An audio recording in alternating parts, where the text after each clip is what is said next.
¿Qué tal? ¿Cómo están? Muy buenas noches. Bienvenidos a Conclusiones. Soy Rafael Romo y en ausencia de Fernando del Rincón, titular de este programa. Hoy tenemos un programa muy especial, un programa muy completo porque se refiere a las elecciones que van a ocurrir este fin de semana en dos de los países más importantes. Todos son importantes, por supuesto, pero elecciones trascendentales. Una en Chile, por supuesto, la primera vuelta hacia la elección presidencial.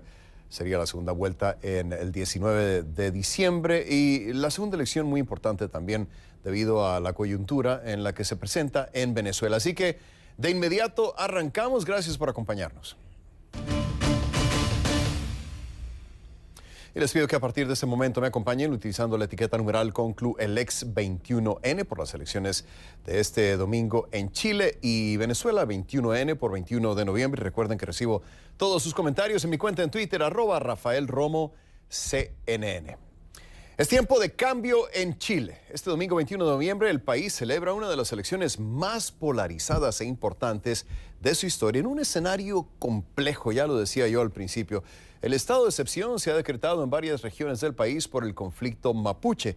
Por otra parte, hay en marcha una convención constitucional y Chile tiene todavía muy fresco en la memoria el recuerdo y las secuelas de las sangrientas protestas sociales que estallaron en 2019. ¿Se acuerda de esas protestas? ¿Lo violentas que fueron? Bueno, en este proceso electoral hay más de 15.030.000 electores habilitados para elegir 16 consejos regionales, los 155 diputados del Congreso, los senadores de 9 regiones y la decisión más importante, sin duda alguna, el cargo de presidente de la República. Ahora es tiempo de reflexión. La veda electoral se activó este viernes y para que los ciudadanos reflexionen, está prohibida la difusión de propaganda electoral y la celebración de actos de campaña. El próximo presidente del país saldrá de entre estos 7 candidatos. Si ninguno obtiene una mayoría de la mitad más uno, habrá segunda vuelta, lo más probable, el 19 de diciembre. Sebastián Sichel es el candidato oficialista y se postula con el Pacto Chile Vamos. Eduardo Artés es el candidato del Partido Unión Patriótica. Marco Enríquez Ominami se presenta con el Partido Progresista de Chile, mientras que Franco Parisi es el candidato del Partido de la Gente y Yasna Proboste es la única mujer que compite por llegar al Palacio de la Moneda de la mano del Partido Demócrata Cristiano.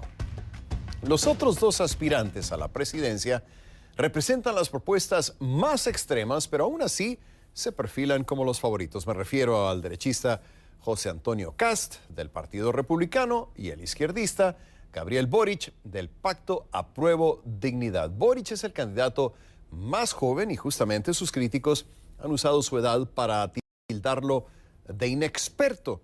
También se han aferrado para criticarlo por la simpatía que ha mostrado Boric en sus redes sociales con figuras destacadas y controvertidas de la extrema izquierda española, como Pablo Iglesias. De hecho, los comunistas son uno de los integrantes de la coalición de 9 partidos que lidera Boric. El diputado y líder estudiantil ha prometido importantes transformaciones para Chile, pero en el camino se ha tropezado en varias ocasiones con las cifras económicas. En cambio, Kast se presenta como el estandarte de una nueva derecha que es en realidad extrema. A sus 55 años es la segunda vez que aspira a la presidencia de Chile y lo hace con propuestas tan controvertidas como la de excavar una zanja en la frontera para evitar el ingreso irregular de los migrantes. Reforzar la economía de libre mercado o una bajada de los impuestos también está entre las prioridades de un candidato que no esconde su simpatía hacia el dictador Augusto Pinochet. En 2019, el presidente de Chile, Sebastián Piñera, llegó a señalar en una entrevista con el diario Financial Times que su país parecía un oasis en medio de la agitación económica y política reinante en Latinoamérica. Casi con total seguridad, el presidente se arrepentiría de esas declaraciones porque solo unos días después, a finales de octubre de 2019, Chile protagonizó uno de los mayores descontentos sociales de la región. El detonante fue la subida del precio de los boletos del metro, pero las repercusiones fueron mucho mayores. Según datos del Instituto Nacional de Derechos Humanos de Chile, al menos 31 personas murieron y más de 3.000 resultaron heridas. También se denunciaron graves y sistemáticas violaciones a los derechos humanos. Quizá el mayor logro de las protestas para alcanzar la paz fue el acuerdo que anunció el Congreso el 15 de noviembre de 2019 para redactar una nueva constitución que reemplazará a la de la época de Pinochet de los años 80. A diferencia de la actual constitución, el proyecto de la nueva nació con la intención de dar voz y voto a todas las fuerzas políticas. Sin embargo, ni siquiera eso ha estado exento de polémica.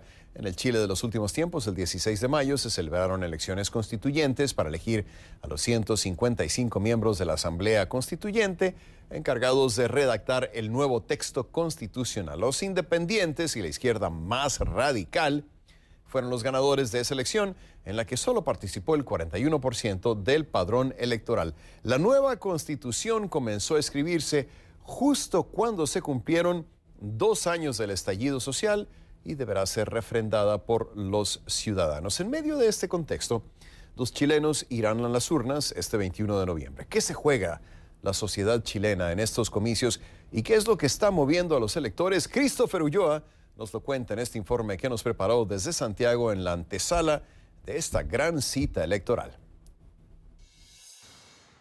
¿Cómo estás, Rafa? Muy buenas tardes. Claro, este domingo finalmente los chilenos van a tener que elegir a quién van a tener como próximo presidente en las urnas. Se van a abrir a eso de las 8 de la mañana. Se espera que el cierre sea eso de las 6 de la tarde y va a ser una decisión bastante compleja. Hay que recordar que según las últimas encuestas, ninguno de los 7 candidatos presidenciales lograba sobrepasar el 25% de las preferencias. Si uno de ellos quisiese llegar de manera inmediata al Palacio de la Moneda, necesita más del 50% de los votos más uno, cosa que, según los últimos estudios, está muy lejos de suceder. Es por esto que el Servicio Electoral de Chile ya anunció que para el 19 de diciembre se espera una segunda vuelta, se espera este balotaje y es aquí finalmente donde los chilenos van a tener que elegir su carta presidencial. Hay que recordar que hasta ahora las preferencias los tienen por un lado la extrema izquierda, por otro lado la extrema derecha, y los otros candidatos que están más hacia el centro se han visto un poco más alicaídos. Sin embargo, es una elección de bastante incertidumbre, lo han dicho los expertos, lo han dicho los analistas, no se sabe finalmente qué es lo que va a suceder y sobre todo por los desafíos que va a tener que enfrentar el próximo gobierno. Tú ya adelantabas, por un lado tenemos el lado económico y toda la crisis que se ha desatado luego de la pandemia del coronavirus. En Chile, la inflación, Rafa, ya hasta fines de octubre acumulaba un 6% y los expertos dicen que para fines del 2021 podríamos superar incluso el 7%. Eso por un lado, mientras que por este otro lado tenemos una cargada agenda valórica donde las demandas de la ciudadanía se han hecho sentir ya prácticamente desde el estallido social del 2019. Matrimonio igualitario, aborto libre, una ley integral trans, reforma finalmente a los sistemas de pensiones son algunas de las demandas que esperan que los ciudadanos finalmente puedan ver resueltas con este próximo gobierno. Va a ser una decisión difícil. Para este domingo se esperan temperaturas entre los 31 y 33 grados Celsius. Por eso las autoridades también han llamado, además de portar todos los elementos para una correcta prevención de cualquier tipo de contagio del coronavirus, se les pide también a la gente llevar su gorro, su bloqueador solar y también una botella de agua porque va a ser una calurosa jornada. Se espera finalmente que los resultados, Rafa, los primeros resultados ya los tengamos a eso de las 8 de la noche, hora local. Ahí vamos a tener finalmente los 2 candidatos que pasan al balotaje y vamos a ver también cómo va a quedar configurado finalmente el Congreso, tanto la Cámara de Diputados como el Senado y también los distintos consejeros regionales. Para CNN, Christopher Ulloa, Santiago de Chile. Bien, gracias a Christopher Ulloa por ese informe. ¿Cuál será la motivación principal para que los chilenos vayan a las urnas este domingo y cuán polarizado está el país? Son algunas de las preguntas que le quiero hacer a mi siguiente invitado. Le doy la bienvenida a Tomás Duval, decano de la Facultad de Ciencias Sociales de la Universidad Autónoma de Chile, quien nos acompaña en vivo desde Santiago. Bienvenido a Conclusiones, profesor Duval. Gracias por desvelarse con nosotros. Sabemos que ya es medianoche en Santiago, así que le agradezco la gentileza de que esté con nosotros. Para empezar, retomo la pregunta que hacía en el principio. Profesor, ¿cuál es la motivación principal que va a llevar a los chilenos a las urnas este domingo? Bienvenido, lo escuchamos. Muy buenas noches. Yo creo que la motivación personal es lo competitivo de la elección. Hoy día no aparece un candidato con altos porcentajes de adhesión, por lo tanto es una elección con mucha incertidumbre en su primer resultado, que es lograr el paso a la segunda vuelta electoral. Hay algunos favoritos, hay dos favoritos, uno es el candidato de la izquierda, Gabriel Boric, y el otro es José Antonio Caz, que es de un nuevo partido, se llama Partido Republicano, un movimiento de extrema derecha en Chile. Son los dos que aparecen como favoritos para estar en la segunda vuelta hoy día en Chile, pero no con altas adhesiones. Eso hace que el escenario sea muy incierto en su resolución. Profesor, me gustaría pedirle que nos ayude a entender por qué la balanza se está moviendo a favor de los extremos. Estamos hablando de un universo de 7 aspirantes presidenciales y justamente el abanderado considerado de extrema derecha y el del otro extremo son los que están liderando, por lo menos hasta hace unas semanas, lo que los electores quieren. ¿Por qué está el electorado chileno prefiriendo a estos candidatos, profesor? Yo diría porque venimos de una crisis institucional, estamos en medio de un proceso de transformaciones, estamos haciendo nuevamente una nueva constitución para Chile, por lo tanto ahí tenemos una incertidumbre todavía. Y hay una gran molestia respecto a las fuerzas políticas tradicionales. Y en estos dos candidatos, que son de los extremos, aparecen como las cartas más nuevas dentro del escenario político y son portadores del cambio. Naturalmente, las candidaturas de izquierda, hoy día tenemos una candidatura ya de izquierda muy plantada, que es de Gabriel Boric, una alianza incluso con el Partido Comunista. Y al otro lado, un candidato de extrema derecha, casi yo diría muy clásico, en lo que son estos movimientos de extrema derecha, que se asumen en dos categorías muy potentes. Uno, el tema de la migración, son muy contrarios, muy críticos a la migración. Recordemos que Chile ha sido un país que ha acogido muchos migrantes en el último tiempo, especialmente de Venezuela. Y por otro lado, hay un tema de seguridad que también ha calado profundo en la población. Entonces, nos encontramos en este escenario producto de este proceso de cambio, naturalmente. Profesor, tengo que marcar una pausa, pero quiero pedirle que se quede con nosotros porque hay muchas preguntas todavía que le quiero hacer. Una de ellas tiene que ver con la posición de una revista muy influyente, The Economist, que dice que los chilenos, independientemente de cualquiera de estos dos extremos que terminen apoyando, estarían a punto de cometer, dice la revista, un terrible error. Y quiero preguntarle al regresar si está de acuerdo con esta valoración. Tomás Duval, decano de la Facultad de Ciencias Sociales de la Universidad Autónoma de Chile, seguirá con nosotros desde Santiago. Volvemos con más de conclusiones después de la pausa y más adelante. Elecciones regionales y municipales en Venezuela. Maduro busca afianzar su poder entre los cuestionamientos por la falta de legitimidad de los comicios y las posibilidades de una alta abstención. Regresamos, no se vaya.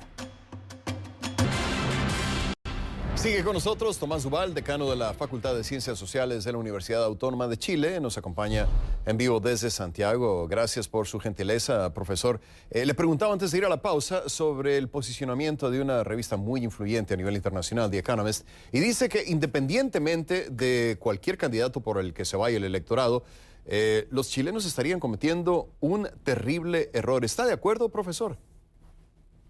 Yo creo que no, yo creo que la revista debe tener en cuenta que estamos en un proceso de transformación y de cambio. Y ese proceso de transformación y de cambio es lo que los chilenos hemos votado y aprobado en el plebiscito de octubre, con alrededor del 80% de aprobación. Por lo tanto, lo que estamos viviendo ahora es eso, es el cambio de un sistema político en el cual van a aparecer nuevas fuerzas políticas. Y ya la ciudadanía está muy cansada de las fuerzas tradicionales. Por lo tanto, estas categorías de reformismo o de moderación creo que no están todavía en el contexto. Quizás un poco más adelante vamos a tener esa moderación producto de los cambios que se avecinan. Pero hoy día estamos inmersos en un proceso que, imagínense, estamos a puertas del próximo domingo de una elección presidencial y el próximo año, en marzo, asume el nuevo presidente o presidenta y en julio estamos votando si aprobamos o no un nuevo texto constitucional. Por lo tanto, tenemos un periodo de alta intensidad política, de mucho debate, y que también va a ser muy tenso y conflictivo. Eso es parte del proceso que estamos viviendo. Profesor, ¿cuán importante? De incertidumbre, ¿no? De alta incertidumbre. ¿Qué importancia le da usted a las protestas de finales de 2019 en todo este proceso? ¿Cuán diferentes serían estas elecciones sin lo que pasó en ese entonces? La verdad que no podríamos entender lo que estamos viviendo si no fueran parte de ese proceso de protestas que se vivió el año 2019. Unas protestas sociales donde no solamente aparecieron los movimientos sociales, sino que la ciudadanía se manifestó muchas veces en las calles. Obviamente hubo escenas de violencia, pero la ciudadanía se manifestó muy claramente en contra de ciertos abusos y iniquidades en las cuales estábamos viendo. La clase política no dio respuestas a las demandas de la ciudadanía y por eso estamos en este proceso. ¿Considera usted que está más cerca Chile ahora de dar respuesta a todas esas demandas?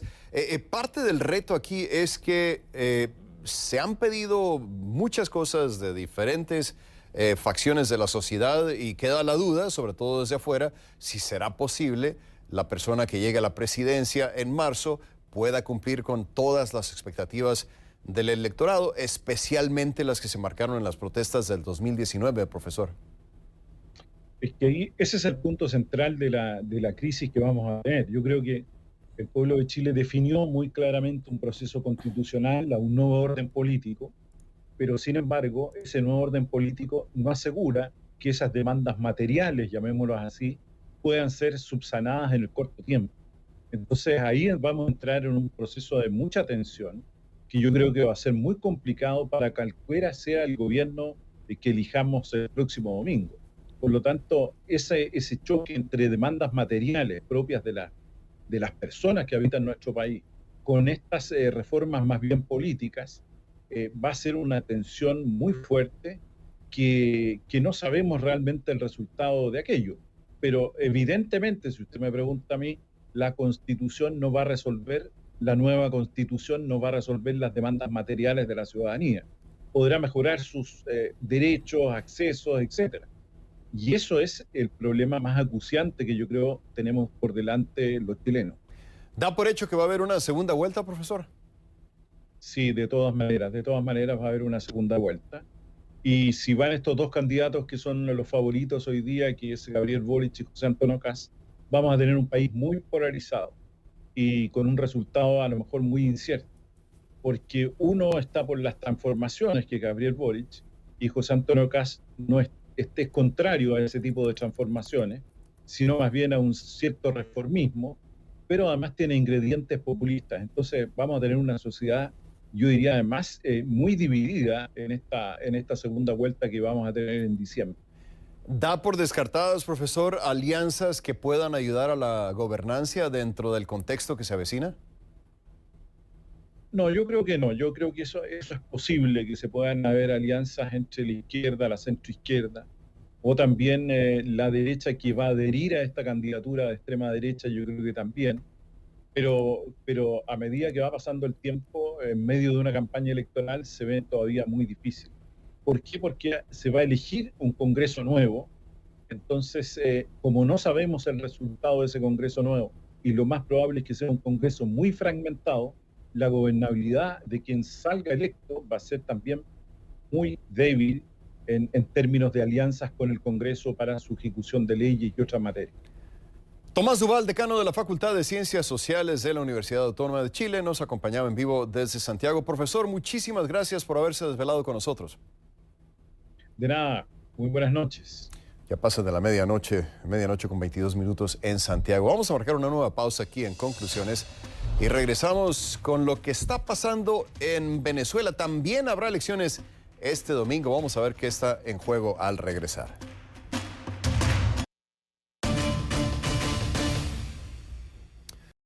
Te recuerdo que pueden seguir enviando sus comentarios a mi cuenta en Twitter, @RafaelRomosCNN.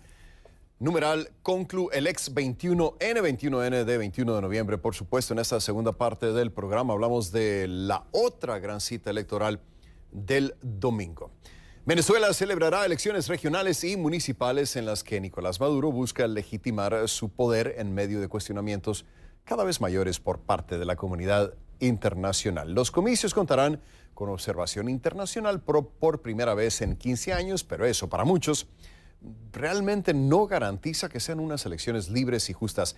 La mayoría de la oposición y países como Estados Unidos consideran que no se dan las garantías democráticas necesarias para llevar a cabo un proceso electoral limpio.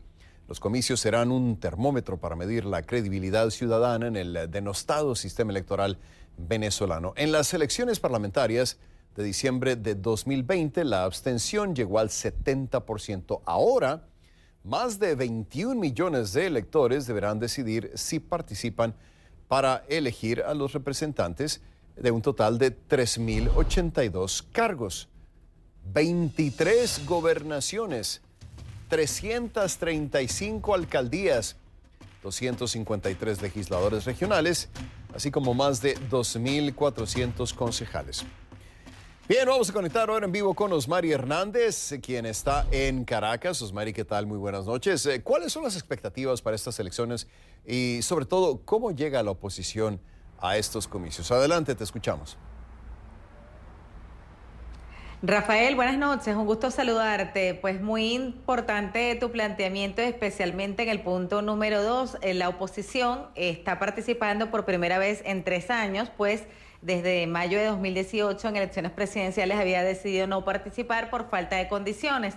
En esta oportunidad, aunque siguen cuestionando el sistema electoral, decidieron que la abstención no es la mejor ruta, así que los principales partidos se sumaron a esta contienda. Sin embargo, no lo hicieron unidos, no lo hicieron como en 2015 cuando lograron pues posicionarse con 2/3 de la Asamblea Nacional. En esta oportunidad hay varios candidatos en las principales gobernaciones y alcaldías, y de acuerdo con algunos analistas, más que las propias condiciones electorales, esta es una de sus mayores debilidades en este momento. Pero además, uno de los parámetros para medir el impacto de esta elección es justamente la participación. Como lo decías, en las parlamentarias de diciembre de 2020 alcanzó la abstención 70% y se está a la expectativa de cómo se ubicará la participación en este proceso. Según la encuestadora privada Delfos, podría rondar el 45%. Justamente está corriendo ese periodo de reflexión que se inicia cuando se silencia la propaganda, todos los mensajes políticos, hasta el momento en que se abren las urnas de votación el domingo a las 6 de la mañana. El gran dilema para muchos es votar o no votar. Vamos a ver parte de lo que impacta en esta decisión en el siguiente reporte. El boxeo forma parte de la rutina de José Díaz Ladera, quien entrena a un grupo de niños sobre este deporte, pero también sobre respeto y valores. Reside en una popular zona del estado Vargas, ubicado cerca de la capital, en la costa. Allí la campaña electoral se sintió, aunque con timidez. Estoy pensando en qué, si o no voto o no voto. Golpe a golpe reflexiona sobre su vida cotidiana. Al menos 2 meses sin recibir agua de la tubería, apagones frecuentes y un ingreso que dice no le alcanza. Asegura que le cuesta encontrar una opción creíble para votar entre el gobierno y la oposición. Son caimanes en el mismo pozo. ¿Verdad? Yo lo que hago es observar y ver por las redes. No confío, pero yo no confío en el Consejo Electoral. Ante tantas promesas incumplidas se siente decepcionado. Un sentimiento que comparte con Alito Bar, uno de sus vecinos, quien está cansado de cargar agua por kilómetros hasta su casa. Esto es desastroso, esto es como que si estuviéramos viviendo en el desierto de Sahara. Tiene claro que no se perderá la cita de las urnas de votación del domingo. Sí hay esperanza porque por el voto podemos hacer el cambio, nosotros los mismos venezolanos, pero todo que parte del CNE, ¿me entiendes? El debate sobre votar o no votar se reabrió de cara a un proceso en el que se elegirán unos 3.000 cargos, incluidos 23 gobernadores y 335 alcaldes. Las alcaldías y las gobernaciones, con sus órganos legislativos, son los órganos de gobierno más cercanos a la vida de las comunidades. Aunque abundan las críticas sobre las condiciones del proceso, para muchos participar es fundamental. El gran reto de la sociedad venezolana es recuperar la institucionalidad democrática. Fotos, abrazos y agradecimientos han acompañado parte de los recorridos de los miembros de la misión de observación electoral internacional de la Unión Europea, que no venía al país desde 2006. También se encuentran en el país representantes del Centro Carter y un panel de expertos de las Naciones Unidas. No hemos tenido ninguna dificultad con la autoridad electoral ni con ningún partido político, no hemos tenido ningún problema. Nosotros hemos intentado cubrirlo todo, es decir, no solamente las zonas urbanas, sino también las zonas rurales, o sea, lo que son las barriadas un poquito más adentro. Estos comicios, en los que están convocados 21 millones de electores, podrían impactar en la distribución de fuerzas dentro de una oposición que sumaba unos 3 años sin participar. Aunque no todos los sectores y referentes de la oposición participaron, como es el caso de Juan Guaidó, los que lo hicieron estuvieron divididos. Entre los parámetros que van a derivarse de este proceso estará, por una parte, la participación, cuántos espacios y fundamentalmente gobernaciones y alcaldías van a quedar en poder del partido de gobierno y de quienes se le oponen. Pero además habrá una medición de fuerzas dentro de los partidos de la propia oposición que, a juicio del 2 veces candidato presidencial Enrique Capriles, los va a llevar a reestructurarse, a reorganizarse. Vamos a escuchar parte de lo que dijo. Tiene, en mi opinión, que venir un relanzamiento de las fuerzas democráticas y una reorganización y una nueva etapa de las fuerzas democráticas. De cara al futuro, pues mira, porque aquí va a venir una elección presidencial, más temprano que tarde, va a venir una nueva elección a la Asamblea Nacional, más temprano que tarde. Eso va a venir, esta es la última elección local y regional por los próximos 4 años. Muy interesante, Osmari, todo lo que nos has presentado. Me llama la atención profundamente, para serte sincero, las palabras de ese entrenador de niños. Decía, todos son caimanes del mismo pozo, algo que refleja la gran apatía que existe. Pero lo que te quiero preguntar es si esa apatía es generalizada, Osmari. Es bastante marcada en este momento y te agradezco la pregunta. Justamente tuvimos la oportunidad de conversar con muchos jóvenes y en este momento, según una encuesta que realizó la Universidad Católica Andrés Bello con los jóvenes, 29% de los jóvenes dicen no tener interés en la política. Eso nos habla un poco de cuál es la percepción del venezolano luego, pues en momentos en el que se vive una crisis política muy profunda, también económica y social, y pues están desesperanzados de que a través del voto se puedan lograr cambios. Las campañas trataron de incentivar ese voto joven, aunque en muchos casos sin recursos, pues fue difícil llegarle a estos jóvenes, aunque el potencial de las redes sociales pudo ser explotado. En algunos casos la realidad la veremos en las urnas, pero sí, sin duda, Rafael, tras una crisis prolongada y mucha decepción en la gente, tanto del gobierno como de la oposición. Sí, no, definitivamente, queda muy evidente, Osmari, y por supuesto, Osmari Hernández va a ser parte de nuestra cobertura, así que te vemos el domingo en Mirador Mundial y en nuestra extensa cobertura sobre las elecciones. Hasta entonces, Osmari, gracias. Gracias, buenas noches, Rafael. Bien, y después de la pausa, los choques entre el régimen de Daniel Ortega y la Organización de los Estados Americanos, la OEA, llegan hasta sus últimas consecuencias. Nicaragua activó el proceso para la retirada definitiva del organismo. Volvemos.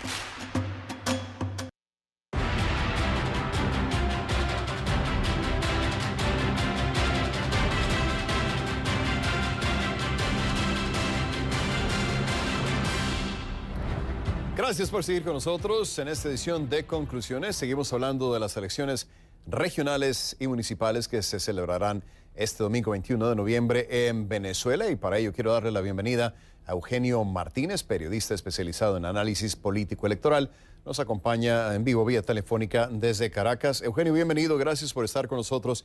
No sé si tuviste la oportunidad de escuchar el bloque anterior, pero nos queda muy claro que en algunos sectores del electorado venezolano hay una gran apatía. Nos decía un votante que tanto el oficialismo como la oposición, en sus palabras, son caimanes del mismo pozo, y quería preguntarte si podemos vaticinar desde ya que la apatía va a ser el ganador de las elecciones de este 21 de noviembre en Venezuela. Bienvenido, Eugenio, te escucho. Buenas noches, Rafael, un gusto escucharte. Bueno, es un tema complejo hacer el análisis de la participación o de la abstención al proceso del 21 de noviembre, porque hay 4 millones de electores que están inscritos para votar dentro de Venezuela, pero han migrado, es parte de la diáspora venezolana. Así que ya de entrada hay un asterisco sobre cualquier dato de abstención que se tenga el domingo. En todo caso, las elecciones locales y municipales, las municipales y las regionales, perdón, no suelen convocar a la mayoría de los votantes. De hecho, en las elecciones municipales del año 2017 apenas votaron el 47% de los electores. Para los estándares venezolanos, donde en una elección presidencial, sin ser voto obligatorio, participa el 80% del electorado, evidentemente el 47% de 2017 es un número bastante bajo. En todo caso, podemos suponer, según los estudios de opinión pública, que la participación va a estar rondando el 50-55% del registro electoral, lo cual va a estar dentro de los estándares históricos de elecciones de este tipo. En todo caso, lo que sí es cierto es que en las zonas capitales, las zonas que son más propensas históricamente a apoyar a la oposición y las zonas que son más pobladas, la disposición a participar es bastante más baja que en el interior de los estados o en el interior del país. Los últimos años, los últimos 3 o 4 años, han vaciado al voto de contenido, de lógica para buena parte de los electores, especialmente de los electores por oposición, y eso seguramente sí lo vamos a ver reflejado en el dato de participación del domingo. El cuadro que me pintas es que la baja participación y la coyuntura en la que nos encontramos beneficia al oficialismo, entonces, Eugenio. Bueno, las elecciones regionales y municipales numéricamente siempre las ha ganado el chavismo. De hecho, el mejor momento de la oposición en cuanto a gobernaciones fue el año 2008 y en ese momento solamente ganó 6 de las 23 gobernaciones. Y el mejor momento de alcaldías en cuanto a triunfos municipales fue en el año 2013 y ganó 76 de las 335 alcaldías. En líneas generales, estas son elecciones que numéricamente siempre gana el chavismo. Sin embargo, esa no es la principal lectura que habría que hacer del domingo. El domingo es un evento electoral convocado por un régimen, por un gobierno autoritario que está muy cerca de convertirse en totalitario. Y en líneas generales, la mejor lectura que se puede dar al evento del domingo es que la oposición logre recuperar buena parte de las competencias electorales que perdió en el pasado. De hecho, ya lo decía hoy el director para el hemisferio occidental de la Casa Blanca, Juan González, que la elección de este domingo en Venezuela no va a validar la presidencia de Maduro ni nada por el estilo, pero va a poder demostrar o va a servir para demostrar todo el camino que hay que avanzar para eventos electorales que sí pongan en juego la permanencia de Maduro en el poder. Sí, es una elección con asterisco sin duda alguna. Muchos la cuestionan y bueno, va a haber algunas diferencias, pero sí, definitivamente una elección con asterisco. Se nos acaba el tiempo, desafortunadamente. Eugenio Martínez, gracias. Un abrazo. Regresamos con más de conclusiones enseguida. La NASA reveló las imágenes más detalladas hasta ahora del helicóptero Ingenuity en pleno vuelo en Marte. Se trata de imágenes que grabó el rover Perseverance durante el 13º vuelo del helicóptero que tuvo lugar el 4 de septiembre y que con sus 160.5 segundos destaca como uno de los más complicados. La maniobra involucró volar en un terreno variado dentro de una característica geológica y tomar imágenes de un afloramiento desde múltiples ángulos para el Perseverance.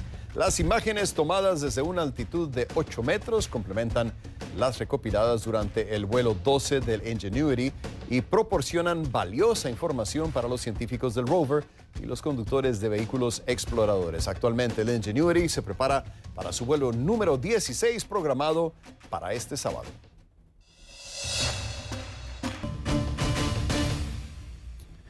Nicaragua anunció su retirada definitiva de la Organización de los Estados Americanos, la OEA, en medio de las tensiones en torno a la elección presidencial que celebró el régimen de Ortega a principios de mes con ausencia de garantías democráticas y con los principales aspirantes presidenciales opositores detenidos. El canciller nicaragüense Denis Moncada fue el encargado de comunicar la noticia a la organización a través de una carta dirigida al secretario general de la OEA, Luis Almagro. Por su parte, Almagro confirmó en su cuenta de Twitter hace unas horas que ha recibido la comunicación oficial del integrante de Nicaragua, Arturo McFields, informando la decisión de su gobierno de denunciar la carta de la OEA para desvincularse de la organización y confirmó que dicha renuncia se hará efectiva en 2 años.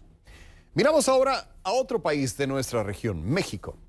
La crisis mundial de energéticos ha provocado dramáticos aumentos de diferentes tipos de combustibles, desde la gasolina hasta el gas LP.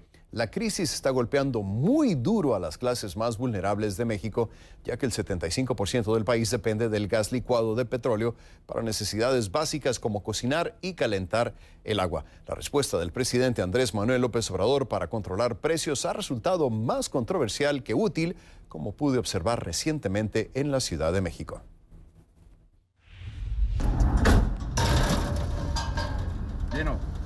Durante una reciente mañana en la Ciudad de México, la gente hacía fila para lo que ya se ha convertido en una cita mensual, llenar sus tanques de gas LP. El gas está muy caro. Al igual que muchos mexicanos, Alejandra Navarrete se queja del alza en el precio del gas LP. Dijeron que iba a bajar el gas y no ha bajado, o sea, tenemos el mismo precio. Gastamos el doble de lo que gastábamos antes. Y ahorita a lo doble ya aumentó y todavía va aumentando. Y le digo, pues, ¿hasta dónde va a llegar? Según cifras del Gobierno de México, el precio del gas LP subió más del 20% de septiembre de 2020 al mismo mes este año, mientras que la inflación subió 6% en el mismo periodo. De hecho, analistas del Banco de México dicen que algunos aumentos de precios más allá de lo normal en ciertos productos se deben a factores globales como el alza de este combustible. El precio global del gas LP, ¿qué tan duro ha golpeado a la sociedad mexicana, al consumidor común? Mucho, sobre todo a las clases menos privilegiadas, donde el precio en México se mide en kilogramos, ha pasado de 17 a 21 pesos, lo que además rompe la promesa del presidente de que el precio del gas no iba a subir por encima de la inflación. Ha aumentado el precio del gas. El presidente Andrés Manuel López Obrador lo admitió en julio cuando propuso una solución que se ha vuelto controversial. Creó Gas Bienestar, una empresa filial de Pemex, la petrolera del Gobierno de México. Porque hay 5. López Obrador dice que hay solo 5 grandes empresas gaseras y que, según él, están operando con amplios márgenes de ganancia. Pero analistas consultados por CNN dicen que no es falta de competencia, sino la alta demanda global lo que ha provocado que los precios repunten en todas partes. Absolutamente, sobre todo países como México y Chile, que dependen muchísimo de las importaciones, pero vale la pena señalar que aún países que son autosuficientes como Colombia y Argentina también están experimentando lo mismo. A finales de agosto, el Gobierno de México anunció con bombo y platillo que los primeros camiones repartidores de Gas Bienestar habían empezado a hacer entregas en una alcaldía de clase media-baja de la Ciudad de México. Pero como si se tratara de hacer quedar mal al presidente, el gas LP que vende el gobierno subió 11% en el primer mes de operación, incluso por encima de las tarifas de algunas compañías privadas. El presidente, para encarar este problema, crea una compañía que se llama Gas Bienestar. ¿Es esa la respuesta idónea para resolver este problema del aumento a los precios del gas LP? No lo es. La razón es: 1, el presidente no puede ofrecer un gas por debajo del precio mundial. Y el problema es el efecto dominó al alza que tienen los precios de gas LP en la economía mexicana, incluso en productos básicos como las tortillas. Imagínese, subió tortillas, sube todo. Nosotros no podemos subir todavía nada porque no suben a los obreros, no les aumentan su sueldo. ¿Qué es lo que va a pasar? Que ya no vamos a poder sobrevivir, porque no solamente es el gas, es el jitomate, es el tomate, el arroz, el azúcar, el frijol, todo está muy caro. De regreso en el expendio de gas, Alejandra Navarrete dice que le gustaría que la idea del presidente hiciera una diferencia, pero se muestra escéptica. Nada más nos cuentan y no nos cumplen. Al cargar el tanque lleno en su carro para volver a casa, dice que aún alberga la esperanza de que la próxima vez no quedará con su bolsillo vacío. Rafael Romo, CNN, Ciudad de México. Ahí está la situación En la Ciudad de México y lo duro que está golpeando el aumento en el precio del gas LP a los consumidores. Así llegamos al final de una edición más de Conclusiones. Por su atención, mil gracias a nombre de todos los que integran este equipo en Atlanta, en Miami y en otras partes. Gracias, nos vemos este fin de semana en Mirador Mundial.